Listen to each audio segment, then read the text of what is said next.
이 시간 주신 하나님 말씀은 창세기 48장 8절부터 22절까지 우리 같이 읽겠습니다. 이스라엘이 요셉의 아들들을 보고 이르되 이들은 누구냐? 요셉이 그의 아버지에게 이르되 이는 하나님이 여기서 내게 주신 아들들이니이다. 아버지가 이르되 그들을 데리고 내 앞으로 나오라. 내가 그들에게 축복하리라. 이스라엘의 눈이 나이로 말미암아 어두워서 보지 못하더라. 요셉이 두 아들을 이끌어 아버지 앞으로 나아가니 이스라엘이 그들에게 입맞추고 그들을 안고 요셉에게 이르되 내가 내 얼굴을 보리라고는 생각하지 못하였더니 하나님이 내게 내 자손까지도 보게 하셨도다.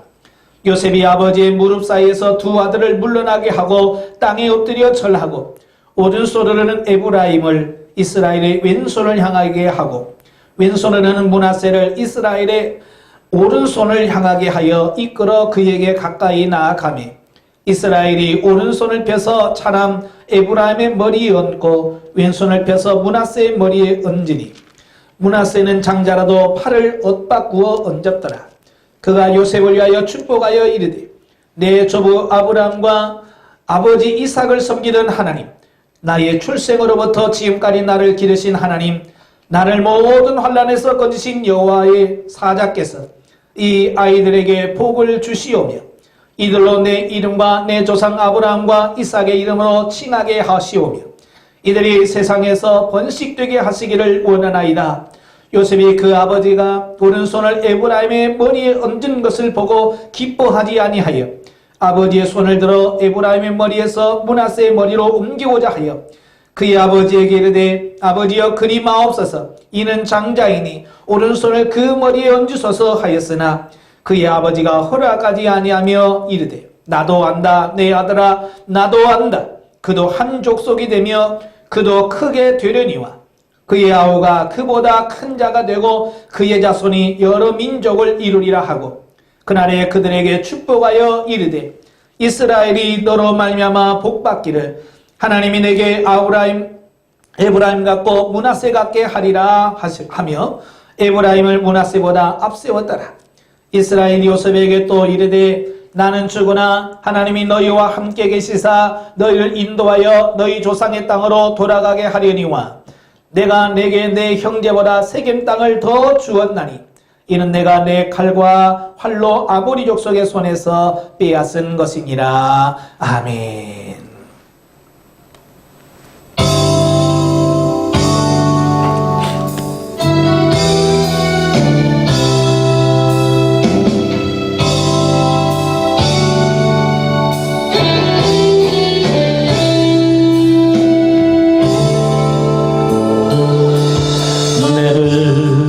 주의 영광을 보내 우리 가운데 계신 주님 그 빛난 영광 고난을 덮고 그 찬송 온 땅 가득해 내는 주의 영광을 보내 우리 가운데 서신 주님 주님의 얼굴을 온 세상 향하네 권능의 발을 드셨네 주의 영광 이곳에 가득해 우린 선의 주님과 함께 찬양하며 우리는 전진하리 모든 열방 죽을 때까지 하늘 아버지 우리 새롭게 하사 열방 중에서 주를 섬기게 하소서 모든 나라 일어나 찬송 부르며 영광의 주님을 보게 하소서 주의 영광이 고생하듯게 흘린 선의 주님과 함께 찬양하며 우리 전진하리 모든 열방 죽을 때까지.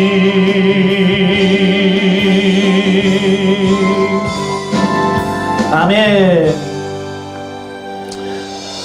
자, 오늘 말씀의 제목을 일치월장의 신앙이란 제목으로 같이 은혜를 받기를 원해요.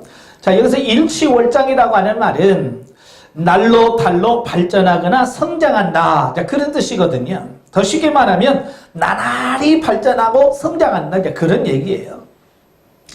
우리가 자녀를 낳으면 그 어린 자녀를 보면 어때요? 진짜 나날이 자라잖아요. 예. 그 처음 탄생할 때는 뭐 3점 몇 킬로 좀 태어나지만 그냥 자고 나면 얘들이 부쩍부쩍 커가는 이런 모습을 보게 되지. 예. 만약에 그 어린 아이가 태어나서 성장하는 그 순서대로 큰다면 아마 어른들은 무지무지하게 클 거예요. 근데 하나님께서 적당하게 크게 하시고 더 이상 크지 않게 하셨으니까 오늘 지금 우리 모습이 있는 거지. 자, 신앙의 만큼은 어떠냐? 신앙만큼은 어때요? 계속해서 성장해야 된다라고 하는 것을 말씀해 주고 있습니다. 참 세상에 보면 너무 잘 변하고 너무 발전해요. 우리가 쓰는 가전제품만 해도 마찬가지지. 금방 새 제품, 신제품을 사서 몇 개월 지나면 이미 또 다른 제품이 또 나와요. 이 구형이 돼버려요. 참 이런 전자제품을 바뀌어지는 것 보면서 참 너무 빨리 바뀌어지는 어떤 이런 모습을 보게 되잖아요. 자, 그런 모습을 보다가 우리가 영적으로 성장하지 않는, 변화되지 못한 우리의 모습을 보면 상당히 가슴이 많이 아파요. 세상은 그렇게 바뀌고 변화되어지고 새로워지고 자꾸 업그레이드 되는데 우리의 영적인 부분, 우리의 신앙만큼은 어때요? 제자리 걸음을 걷거나 퇴보하고 있고 성장을 해도 너무 늦게 천천히 성장하는 어떤 이런 모습들을 보면서 참 우리가 빨리 성장해야 되겠는데 라는 안타까움을 갖습니다. 예? 제가 바울 서신이나 그 히브리서를 보면서 느끼는 게 뭐냐면 참 사도 바울도 굉장히 성장을 갈구하더라고요. 히브리 기자도 성장에 대한 부분을 굉장히 강조를 많이 해요. 왜 사도 바울이나 히브리 기자가 성장에 대한 부분을 강조할까? 예, 성장하지 않으면 하나님의 뜻을 이룰 수가 없다는 거예요. 아마 여러분 어린아이 앉혀놓고 그에게 심도 있는 이야기를 한번 해보세요. 인생이란 뭔 줄 아느냐? 뭐 이런 얘기하면 아이들이 알아들어요? 못 알아먹지요. 네, 못 알아들어요. 왜? 어린아이는 그런 부분을 이해할 수 있는 수준이 안 되기 때문에 깨달을 수가 없어요. 그래도 산전수전 공균전을 겪은 30대 후반 40대 되어야 인생이 좀 뭔가라고 하는 것을 좀 알겠죠. 네. 우리 영적인 부분도 마찬가지. 우리가 성장하지 않냐고 성숙하지 않으면 하나님의 뜻을 알거나 깨달을 수가 없어. 그래서 사도 바울도 결국은 자라라, 성장해라 라고 말씀하고 있고 사도 바울도 히브리서 5장 이후에 보면 계속 성장해야 된다, 자라야 된다라고 말씀해주고 있어요. 왜냐하면 성장하지 않으면 우리가 하나님의 말씀대로 뜻대로 살지 못하기 때문이다 라고 말씀을 드릴 수 있어요. 자, 오늘 본문의 말씀은 야곱에 대한 말씀이에요. 그 야곱의 말씀을 쭉 보면서 하나님께서 뭘 깨닫게 하시냐면 거의 같은 시대, 그러니까 아버지, 할아버지, 아버지, 아들 아브람, 이삭, 야곱 거의 동시대 사람이잖아요. 근데 동시대 사람인데 참 그들은 모두가 다 믿음의 조상이라고 하잖아요. 이스라엘의 조상이면서 믿음의 조상이고 우리 신앙의 표본이기도 하지. 이 세 분들의 삶을 가만히 보면서 비교하게 하면서 하나님께서 뭐라고 말씀하시냐면 이 셋 중에 누가 가장 영성이 잘 되어 있냐? 누가 제일 많이 성화됐냐? 저에게 질문하셨어요. 만약에 제가 여러분에게 이 세 사람 중에서 누가 제일 영적으로 성장했느냐고 물으신다면 여러분 뭐라고 대답하겠어요? 대부분이 많은 사람들이 아브라함을 손꼽을 거예요. 왜냐하면 아브라함은 굉장히 하나님 앞에 인정받은 사람이잖아요. 자, 그래서 아브라함이 최고다라고 이렇게 말씀드릴 수 있을 거예요. 그래요. 아브라함은 우리가 잘 아는 것처럼 믿음의 조상이에요. 믿음만큼은 아브라함을 따라갈 수가 없어요. 그럼 그의 아들 이삭은 뭐냐? 이삭은 모태신앙으로서 순종의 표본이에요. 심지어 자기를 죽이겠다고 번제단에 올리는 그 아버지에게 순종해서 번제단에 올라가서 목을 내밀고 있는 그 사람 누구냐? 이삭이. 참 순종의 예표. 자, 그 다음에 야곱은 누굽니까? 성화의 표본이라고 할 수 있죠. 변화되는 거예요. 그러니까 이삭이 모태신앙이라고 한다면 야곱도 모태신앙이지. 근데 그 성장해가는 모습은 아버지 이삭과 야곱의 모습은 너무 달라요. 어찌보면 이삭은 조금 조용한 편이라고 한다면 야곱은 정말 굴곡진 삶을 살아가는 어떤 이런 모습들을 보게 되거든요. 예. 자, 그래서 이 세 사람을 비교하는데 어떻게 비교하느냐? 네, 마태복음 7장 15절부터 쭉 보면 예수님께서 거짓 선지자에 대한 말씀을 하면서 양의 탈을 썼다라고 표현합니다. 그러면서 좋은 나무는 좋은 열매를 맺고 나쁜 나무는 나쁜 열매를 맺는다. 그래서 그 나무는 뭘로 할 수 있냐? 열매를 통해서 할 수 있다. 이 열매라는 건 뭡니까? 그들의 삶의 결과, 그들이 산 삶의 결과를 보면 그 사람을 알 수 있다라고 말씀하고 있거든요. 그래서 한번 이 세 사람을 좀 비교를 해보려고 그래요. 우리가 뭐 너무나도 잘 알기 때문에 아브라함 하면 모르는 사람이 없겠죠. 자, 아브라함은 모태신앙은 아니죠. 예, 그가 갈대아 우르에서 우상을 숭배하고 있는 그 땅에서 75세가 되었을 때 하나님께서 그를 부르시는 겁니다. 내 친척 아비 본토를 떠나 내가 내게 지시할 땅으로 가라. 아브라함은 하나님의 말씀을 들어. 그래서 하나님의 말씀을 듣고 순종해서 본토 아비 집을 떠납니다. 그래서 하란으로 갑니다. 그래서 하란에서 자기 아버지 데라가 죽자 그가 또 가족을 이끌고 남쪽으로 옮겨서 결국 하나님의 약속한 땅 가나안 땅으로 오게 되죠. 참 이건 대단한 결단이라고 할 수 있겠죠. 자, 우리도 몇십 년 살던 고향 떠나라 그러면 참 힘들잖아요. 또 새로운 곳에 가서 어떻게 정착을 해야 되며 어떻게 살아야 되는가, 또 어떤 친구를 사귀어야 되는가, 굉장히 이사가는 거 보통 일이 아니에요. 그런데 아브라함은 그냥 같은 나라에서 같은 나라로 이동하는 것이 아니라 약 1500km 이상을 옮겨야 되는, 굉장히 먼 거리를 옮겨야 돼요. 거기는 민족도 달라요, 환경도 달라고 다 달라. 그럼에도 불구하고 아브라함은 순종했어요. 뭐로? 믿음으로. 그래서 믿음으로 순종해서 가나안 땅으로 들어갔습니다. 대단한 사람이죠. 자, 그러면서 그는 또 손님 대접을 잘 하시는 분이잖아요. 그래서 지나가는 나그네를 대접하지요. 근데 그 나그네가 누구였어요? 하나님이시고 천사였죠. 이렇게 대접을 잘하는 사람이고요. 또 소돔과 고모라 성을 하나님께서 치겠다. 그러니까 하나님 그리마옵소서 용서해 주세요라고 중보 기도해주는 놀라운 기도의 사람이었다라고 볼 수 있겠지요. 자, 또 롯과 헤어질 때도 마찬가지죠. 보통 사람들은 자기 이권을 먼저 챙기잖아요. 자기 거 챙기고 야 너 여기서 이만큼만 가져라고 할 수 있는데 아브라함은 네가 먼저 선택해라. 네가 선택한 모든 것을 내가 너에게 주겠대. 대단한 양보심이에요. 보통 사람들이 가지고 있지 못하는 엄청난 이런 넓은 마음과 폭을 갖고 있는 사람이 누구냐? 아브라함이에요. 그런데 그런 아브라함에게도 그에게 잘하는 장점이 있는가 보면 단점이 있더라는 말이에요. 그러니까 아브라함의 일생을 보면 그가 실수가 몇 가지 나오죠. 첫째 실수가 뭐냐면 바로 자기 아내를 누이 동생이라고 속인, 그것도 2번씩이나. 가장 사랑해야 되고 가장 돌봐야 될 아내를 자기가 살겠다고 다른 사람과 결혼시켜주는 이런 치졸함을 보여준 게 누구냐? 아브라함이. 더 나아가서 하나님께서 하늘의 별을 봐라. 땅에는 모래를 봐라. 내가 이렇게 하늘의 별처럼 땅의 모래처럼 너희 후손을 많게 해주겠다 약속했어요. 그런데 사라가 내 여종에게 들어가서 아기를 낳아라고 하니까 그 여자의 말을 듣고 그냥 들어가서 이스마엘을 또 낳게 되는 거예요. 그러니까 믿음이 좋은 것 같은데 믿음이 없는 어떤 이런 모습을 보여주는 게 아브라함의 모습이지.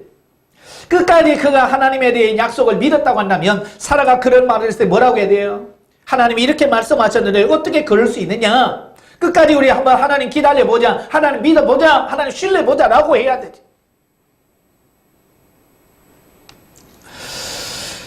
더 나가서 이 아브라함의 실수 중에 마지막 그가 그러니까 인생의 마지막에 있어서 큰 실수를 하게 돼요. 그게 뭐냐면 아브라함의 아내 사라가 죽지요. 사라가 죽고 나서 이 아브라함이 후처 구두라를 취하게 됩니다. 그 구두라를 취해서 그가 5 아들을 낳아요. 근데 그 후손 중에서 누가 나오냐면 우리가 익숙한 이름이 나와요. 미디안이라는 이름이 나오고 아수르 족속의 이름이 나와요. 아마 이제 여러분 성경을 쭉 읽다 보면 미디안이라고 하는 말을 사사기에서 나옵니다.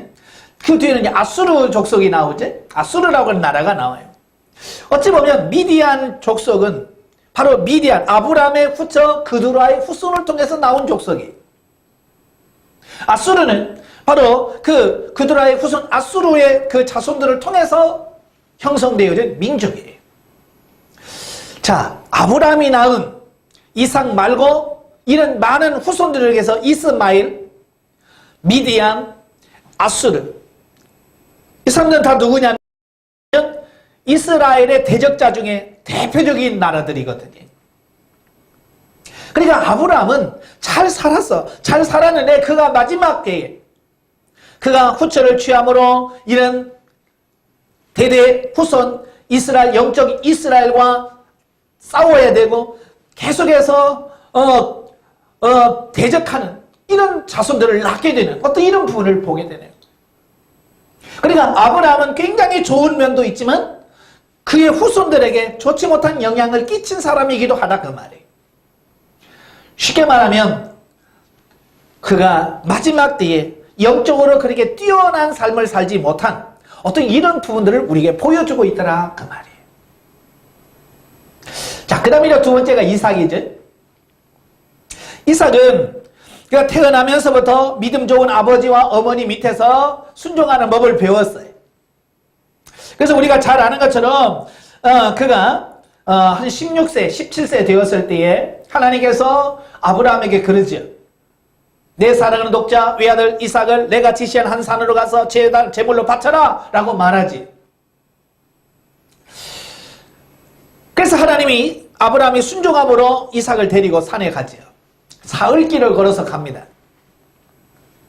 가면서 이삭이 아버지에게 묻지요.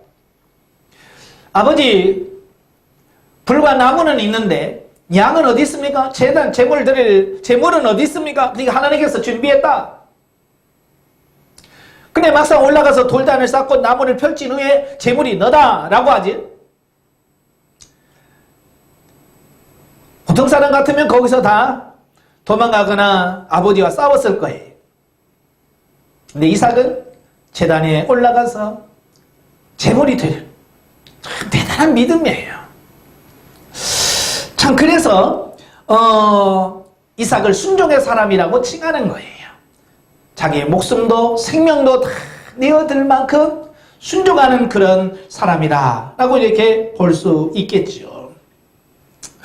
자, 그리고 그 이후에도 마찬가지예요. 그랄이라고 하는 지방에 갔을 때에 그 가나안 땅에 가뭄이 들어요. 그래서 그가 애굽으로 내려가려고 가다가 그랄이라는 지방에 갔는데 하나님께서 이삭에게 그러죠. 애굽으로 가지 말고 여기 살아라. 그럼 내가 너에게 복을 주겠다라는 말씀을 해요. 지금 그 지역은 다 가뭄이 들어서 굉장히 힘든 상황이거든요. 근데 하나님께서 가지 말고 여기 있어라.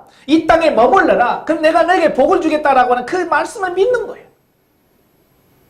그래서 그가 애굽으로 내려가지 않고 그곳에 머물러 있을 때 하나님께서 그때 100배의 축복을 주시는, 그러니까 하나님의 말씀에 순종할 수 없을 때 순종하니까 하나님께서 복을 받는 어떤 그런 삶을 보여주는 인물이 바로 이삭이다라고 이렇게 볼 수 있어요. 그가 그날의 지방에 있을 때에 그가 우물만 파면 샘이 납니다. 그러니까 블레셋 사람들이 그를 시기하지요. 질투합니다. 그래서 이삭이 판 우물을 자기 거라고 빼앗습니다. 근데 이삭은 양보하지요. 그래 주고 또 옮깁니다. 옮겨서 또 우물을 파면 또 나옵니다. 그러면 또 자기들 거라고 우깁니다. 그러면 또 주고 갑니다. 이렇게 3번씩이나 우물을 파고 옮기고 양보하는 어떤 이런 온유한 자, 어떤 이런 삶의 모습을 보여주는 사람이 누구냐? 이삭이란 말이에요. 이게 어쩌면 이삭의 삶에서 굉장한 장점이죠. 좋은 점이에요. 반면에 이삭에게는 또 아브라함처럼 실수가 있지요. 첫째가 뭐냐? 자기 아내를 누이 동생이라고 속인 거. 예. 참 이런 걸 보면 아버지 부모를 닮는 것이, 자식이 부모를 닮는다라고 하는 것은 거의 맞는 것 같아요. 그래서 우리 부모가 자녀들 앞에서 바른 신앙생활, 그러니까 부모가 잘 살면 자식은 늘 보는 게 그거기 때문에 그렇게 살 수밖에 없는 어떤 이런 모습을 보게 되지요. 예. 그래서 그래도 이삭은 젊은 시기에는 그래도 하나님 말씀에 순종하면서 잘 살았어요. 근데 이제 문제는 뭐냐? 나이가 많아서가 문제라 그 말이에요. 아브라함도 나이가 많아서 분별력이 떨어졌을 때에 후처를 취하고 어떤 이런 부분을 통해서 실수하듯이 이삭도 나이가 많았습니다. 눈이 안 보였어요. 그 아들을 낳을 때 하나님께서 이미 말씀했잖아요. 큰 자가 작은 자를 섬기리라. 하나님은 작은 자를 선택했어요. 그러나 이삭은 뭐예요? 시간이 지나면서 자기 생각에 붙들리게 돼. 그래도 장자가 우리 집안에 축복을 받고 우리 가정을 이끌어가야지. 그래서 그 육신의 생각을 이기지 못하고 결국 이삭은 에서에게 축복해 주겠다고 짐승을 잡아서 별미를 만들어 오라고 하지. 참 이걸 보면서 나이가 들면 들수록 분별력이 있어야 되는데 분별하지 못하니까 그런 실수를 하는 거예요. 그 말을 듣고 리브가가 야곱에게 야 아버지가 지금 너희 형한테 축복하려고 하는데 안 된다. 너 빨리 짐승을 잡아와라. 그래서 짐승을 잡아서 별미를 세우고 별미를 만들고 에서의 옷을 입히고 그래서 아버지를 속여서 축복권을 받아내잖아요. 누구 잘못입니까? 많은 사람들은 야곱의 실수로 돌리기 쉬워요. 물론 야곱도 잘한 건 아니에요. 그러나 그렇게 하도록 모든 원인을 제공한 사람이 누구냐? 아버지 이삭이거든요. 하나님께서 분명히 그렇게 말씀했다면 하나님의 말씀대로 했다면 문제가 없잖아요. 아버지가 야곱에게 에서에게 둘 불러놓고 하나님이 작은 자를 선택하셨고 작은 자에게 축복하기를 원한다라고 해서 작은 자에게 줬다면 그건 아버지의 특권이기 때문에 에서가 뭐라고 말 못하잖아요. 그런데 에서에게다가 축복해 주겠다고 한 걸 야곱이 가로채니까 에서가 불만을 품게 되고 그래서 죽이려고 하고 그래서 가족이 헤어지게 되는 어떤 이런 빌미를 누가 제공했느냐? 이삭이 제공했다는 말이에요. 그러니까 그가 눈이 어두웠다라고 하는 것을 성경에 강조를 많이 해요. 그러니까 단순히 육신의 눈만 멀었다는 게 아니에요. 영적인 분별력까지도 없어졌다라고 하는 것을 말씀해 주고 있는 거예요. 그러니까 사람이라고 하는 것은 뭐예요? 시간이 가면 갈수록 이런 지혜라든지 분별력이라든지 판단력이라든지 이런 것이 좋아질 수는 없어요. 흐려지게 돼. 아브라함의 삶을 봐도 그렇고 이삭을 봐도 그렇고 우리 선조들을 봐도 그렇고 저도 목회자 그 생활에서 그 목사님들을 보면 그렇더라고요. 젊었을 때는 그 열정 뜨거운 부분이 있다가 나중에 연세가 들어서 은퇴하거나 은퇴한 이후에 보면 예전에 그분이 아니요. 그런 걸 보면서 나이 앞에는 장사가 없다. 세월 앞에는 장사가 없다는 말이 나와요. 그래서 우리가 정신을 바짝 차려야 되는 거예요. 우리가 젊어서 정신이 좀 멀쩡할 때는 우리가 열심히 할 수 있어요. 그러나 정말 중요한 게 뭐냐, 내가 나이가 들었을 때에 정말로 오늘 이삭처럼 눈이 어두워졌을 때 과연 우리가 어떻게 할 거냐. 그때 이삭처럼 실수를 하게 되면 형제간에 분란을 일으키게 되고 성지 형제간에 갈등을 일으키고 가정을 쪼개게 만드는 어떤 그런 원인을 누가 제공하느냐 이거. 분별력이 없는 나이 든 부모가 그렇다고 말이에요. 그러니까 우리가 젊어서부터 정신을 바짝 차려 이런 분별력이 헤어지지 않도록 우리가 하셔야 된다고 말이에요. 자, 마지막 인물이 야곱이죠. 한번 야곱 하면 모든 사람들이 아유 하면서 별로라고 생각할 겁니다. 예, 어찌 보면 시작은 미약해. 시작은 아브라함이나 이삭에 비해서 야곱은 진짜 인정받을 시작은 아니에요. 그런데 야곱은 어찌 보면 일취월장이란 말처럼 시간이 가면 갈수록 그가 변화되어지는 거예요. 새로워지는 거예요. 우리가 잘 아는 것처럼 야곱은 참 많은 실수를 많이 하잖아요. 형제들에게도 그렇고 부모에게도 그렇고 많은 실수를 해요. 그래서 47장 9절에 보면 그가 말년에 요셉이 애굽의 총리가 되었다는 말을 듣고 애굽을 내려가잖아요. 애굽으로 내려가서 바로 왕에게 인사로 갔어요. 그러니까 그 바로 왕이 야곱을 보니까 굉장히 나이가 많아 늙어 보여. 그래서 바로가 야곱에게 묻지요. 네 나이가 몇이냐? 라는 질문을 던져요. 그때 야곱이 뭐라고 그래? 우리 조상에 비하면, 우리 열조에 비하면 내 나이가 얼마 되지 않습니다. 그러나 내가 험악한 세월을 보낸 나이다. 그러죠? 참 야곱의 삶은 파란만장한 삶을 살아.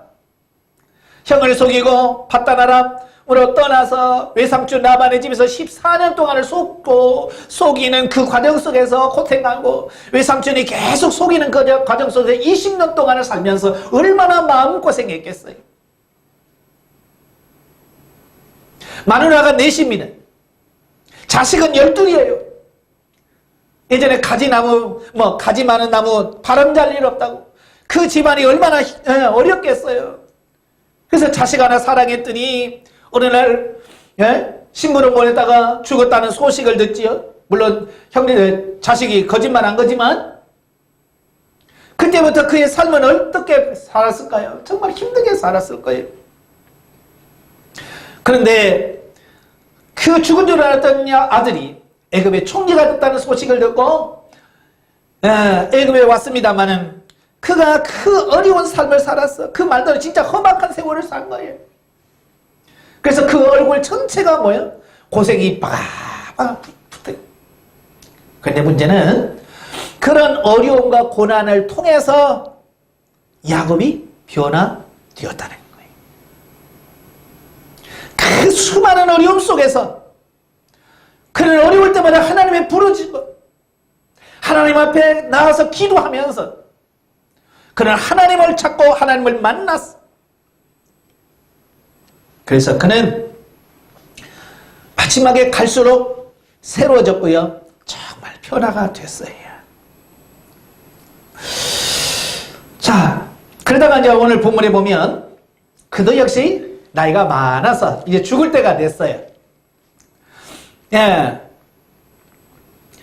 아브라함은 174세에 죽고요. 이삭은 180세에 죽습니다. 그러나 야곱은 147세에 죽어요. 그러니까 자기 아버지나 할아버지에 비해서 훨씬 더 많이 적게 살지요.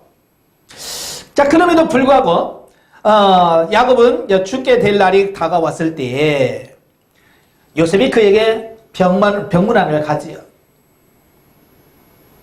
병문안을 갔을 때 요셉이 그 아들들을 보면서 얘가 누구냐라고 질문하죠. 그러니까 하나님이 여기서 준 내 자식들입니다 라고 하니까 그래 그를 내게 데려와라 내가 그를 축복해 주겠다라고 합니다. 여기서 축복해 주겠다고 하는 말은 자기 아버지가 자기의 축복했던 그 권을 이 자식들에게 넘겨주겠다라고 하는 말씀이에요. 이 말은 요셉에게 내가 너를 창자로 인정하겠다라는 말씀과 같은 얘기예요. 그러면서 네 두 아들을 내 아들로 줘라. 내 양자 삼겠다. 참 야곱은 욕심이 많지? 자기 자식이 12이요, 딸 디나까지 13입니다. 그런데 또 아들, 요셉이 낳은 아들까지도 양자로 달라는 거예요.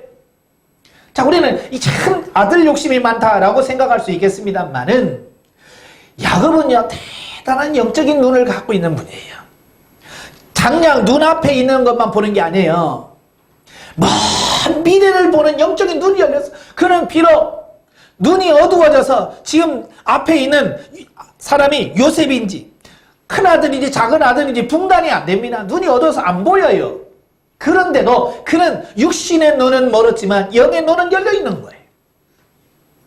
그래서 이제 출애굽한 이후에 이스라엘이 13지파가 되어서 레위 지파는 하나님의 일꾼으로 따로 구분되어진 지파가 되고, 그러면 원래 이제 11지파가 돼야 되잖아요. 그죠? 이상 11지파가 돼야 되는데 야곱이 이미 두 아들, 요셉의 두 아들 에브라임과 므낫세를 양자 삼아서 13지파를 만들어 놨거든요. 그래서 레위 지파가 빠져도 이스라엘 12지파를 형성하게 만들어. 그래서 이스라엘 12지파의 삶을 계속 이어가도록 하는 그 발판을 마련한 사람이 누구냐? 야곱이에요. 그러니까 당장 눈앞에 아이고 내 아들 하나 더 삼자 이 정도가 아니에요. 그는 400년 이후에 하나님께서 행할 일들을 바라보면서 그를 아들로 삼은 거예요. 굉장히 먼 미래를 바라보는 분이에요. 이 정도 영안이 밝은 사람이에요. 뿐만 아니라 이제 두 아들을 축복할 때에 요셉도 굉장히 머리가 좋잖아요. 그래서 네 아들 데려와라 내가 축복하겠다. 그러니까 아버지가 편하게 아버지의 오른손으로 큰아들 므낫세가 가고 아버지의 왼손에 작은아들 에브라임이 가도록 이렇게 다 해서 이렇게 데려갔어요. 이제 아브라함은 편하게 손만 야곱은 손만 얹어서 이렇게 축복하면 돼. 그런데요, 야곱이 축복할 때 손을 어긋맞겨서 손을 바꿔서 오른손이 에브라임의 머리에 가고 왼손은 므낫세 머리가 있는 거예요. 그래서 축복하는 겁니다. 근데 요셉이 그러죠. 아버지 잘못됐습니다. 머리가 바뀌었어요. 손이 바뀌었습니다. 장자의 오른손을 얹으셔서 이때 야곱이 뭐라고 그래요? 아들아 안다. 나도 안다. 자기 아버지처럼 실수하지 않겠다는 거예요. 자기 아버지는 하나님의 뜻이 분명했음에도 불구하고 하나님의 뜻을 거스려서 하나님의 원치 않는 아들에게 축복하려다가 가정의 불화를 일으켰어. 그 사실을 누구보다도 잘 알고 있는 야곱은 이번에는 실수하지 않겠다는 거예요. 하나님이 누구에게 축복하는지 정확하게 하겠다는 거예요. 그래서 자기 아들 요셉이 그리하지 마소서. 그래도 나도 안다. 바뀌게 한다는 거예요. 지금 눈이 어두워서 안 보여요. 누가 누군지 모릅니다. 그럼에도 불구하고 영적인 분별력은 명확합니다. 그래서 그는 하나님의 뜻대로 축복하는 거예요. 그 아브라함의 그 야곱의 축복대로 이스라엘 역사를 보세요. 므낫세는 큰 땅을 차지하지만 역사 속에서 두각을 나타내지 않습니다. 그러나 에브라임 지파는 북 10지파의 핵심 지파가 되고 나중에 북이스라엘을 지칭할 때에 에브라임아라고 지칭할 만큼 북이스라엘의 대표적인 지파가 되는 바로 이걸 지금 야곱은 육신의 눈이 어두워서 보지 못합니다. 그러나 그 보지 못하는 과정 속에서 600년, 700년, 800년 후를 내다보면서 그는 지금 축복하고 있는 거예요. 대단한 거예요. 뿐만 아니라 49장에 보세요. 49장에 보면 12아들을 다 불러놓고 일일이 그를 축복합니다. 베냐민부터 시작해서 베냐민까지 그를 축복합니다. 근데 그 축복의 내용들을 쭉 보세요. 그 축복의 내용이 뭡니까? 이스라엘 역사 속에서 그대로 진행되어져 갑니다. 이걸 바라보면서 야곱은 지금 당장 눈앞에 있는 현실을 보는 게 아니라 수백 년, 아니 1000년 이후에 하나님께서 역사를 이끌어 가실 구속사를 보고 있는 눈이 열려진 거예요. 이걸 보니까 야, 야곱이 대단한 사람이구나. 아브라함도 좋고 이삭도 좋고 다 좋은데 마지막까지 끝까지 하나님 앞에서 신실하고 하나님의 뜻대로 살려고 몸부림쳤던 사람이 누구냐? 야곱이었어. 그래서 오늘 본문이 뭐예요? 제목이 일취월장의 신앙. 야곱은 처음 그가 가졌던 신앙을 그대로 유지하지 않았어요. 아니 퇴보도 하지 않았어요. 그는 시작은 미비했으나 날마다 하나님 앞에 찾아감으로 말미암아 그가 하나님을 만나고 그래서 그가 변화돼요. 마지막 숨질 때까지 그는 하나님의 뜻을 온전히 순종하고 야곱이 정리를 잘 해놓으니까 야곱이 죽은 다음에 자식 간의 형제 그렇게 자식이 많아도 자식끼리 서로 싸우질 않았어요. 왜요? 영적인 분별력과 영적인 해안이 있으니까 죽기 전에 이미 다 모든 걸 다 정리를 다 해놨어요. 자기 시신까지도 내가 장례도 이렇게 치러라. 나는 이 땅에 묻어두지 말고 가나안 땅에 갖다 묻어두라고 다 말씀해서 장례 가지고 형제들끼리 싸우지 않게 다 준비 다 해. 대단한 거예요 이거. 오늘 많은 사람들은 죽으면서 이런 준비도 안 해놓잖아요. 그래서 죽은 다음에 장지부터 해가지고 가족끼리 분란을 일으키고 자식들 간에 서로 싸우고 그러잖아요. 또 재산 문제 가지고 싸우고. 이건 미래를 보는 눈이 없어서 그래. 오늘 야곱처럼 우리가 기도하면서 영적인 눈이 열려진다면 먼 후대를 바라보면서 준비하고 그 후손들까지 기도해주고 축복해줄 수 있는 이런 눈이 있어요. 오늘 이 본문을 통해서 다시 한번 여러분들에게 도전을 주기를 원해요. 여러분 끝까지 성장하시기를 바랍니다. 야곱처럼 날마다 변화되시기를 원합니다. 시작은 미비했지만 그가 과정 훈련하는 과정을 통해서 그가 가장 많이 변화되어진 이 부분을 보게 돼요. 제가 종종 고난은 축복입니다 라고 하는 말을 하지요. 왜냐? 고난 자체가 좋은 게 아니에요. 그러나 고난을 통해서 변화되는 거예요. 야곱이 말하죠. 나는 험악한 세월을 보냈습니다. 정말 힘든 세월을 보냈습니다. 그러나 그 힘든 세월을 통해서 뭘 배워요? 하나님의 말씀대로 사는 법을 배운 거예요. 우리의 삶이 어렵습니까? 여러분의 삶이 힘들어요? 하나님이 여러분을 야곱처럼 변화시켜서 하나님의 마음에 드는 자로 세우시는 하나님의 훈련 과정인 거예요. 그래서 우리가 고난 중에 감사하고 고난 중에서 기뻐할 수 있는 또 다른 이유인 거예요. 오늘 이 말씀을 기억하면서 여러분들도 날마다 새로워지시길 바랍니다. 날마다 영적으로 성장하기를 원하시고 여러분 마지막 숨 거두는 그 순간까지 영적인 눈이 흐려지지 않아. 비록 육신의 눈은 흐려져서 사람을 풍랑하지 못할 수는 있어도 이 영적인 것만은 여러분 어두워지지 않기를 바랍니다. 끝까지 천국을 바라보면서 끝까지 승리하는 여러분 되시기를 주의 이름으로 축원합니다. 기도하겠습니다. 은혜로우신 아버지 감사합니다. 오늘 우리에게 귀한 말씀을 주셔서 감사합니다. 오늘 아브라함과 이삭과 야곱의 삶을 살펴보면서 비교해 보았습니다. 이 세 사람 누구나 다 하나님의 마음에 드는 삶을 살았습니다. 그러나 마지막 죽는 순간까지 하나님의 뜻대로 살려고 몸부림쳤던 사람은 야곱이라는 사실을 다시 한번 깨닫습니다. 마지막 죽을 순간까지 우리가 영적인 분별력을 놓치지 않게 하시고 영적인 눈이 열려서 하나님의 뜻을 이룰 수 있는 우리가 될 수 있도록 도와주시고 그 부분을 위해서 날마다 성장해 가며 성숙해 가는 우리가 될 수 있도록 도와주시옵소서. 예수님의 이름으로 감사하며 기도합나이다. 아멘.